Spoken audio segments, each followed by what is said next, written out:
এখন ব্রেকফাস্ট করতে বসে পড়েছি, আর ব্রেকফাস্টের মেনুতে ছিল কচুরির দোকানের কচুরি, যেটা খেতে খুব সুন্দর হয়েছিল।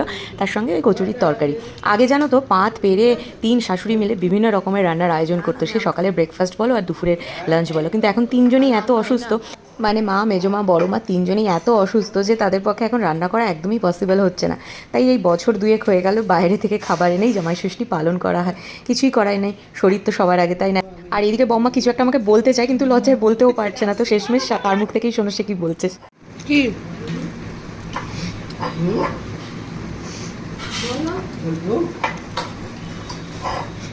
বলে না কি বলে না কি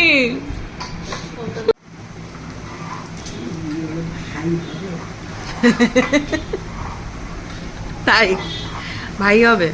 আচ্ছা যাই হোক, আমি আশীর্বাদ করেছি মেয়ে হোক। খুব খুশি। এরা এখন প্রেডিকশন করতে বসেছে কি হবে, ছেলে হবে না মেয়ে হবে। ঠিক আছে, তো আমি আমার ওই একটাই কথা, যেই হবে আমারই হবে, কাজেই ওই ভাগ কাউকে দেওয়া যাবে না। হ্যাঁ, তো যেটাই হবে সেটাই, না কি বলে, সেরা খোপে, সেরা খোপে। তো যাই হোক, এখন আমি ব্রেকফাস্ট করছি। আজকে একটু দেরি হলো খেতে, জামাই ষষ্ঠী স্পেশাল বলে কথা। জামাইদের খাওয়া হয়ে গেছে, এখন আমি খাচ্ছি, আমি আর দিদি।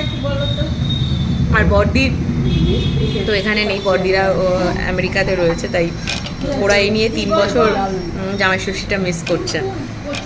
যাই হোক, চলো আবার পরে দেখাচ্ছি।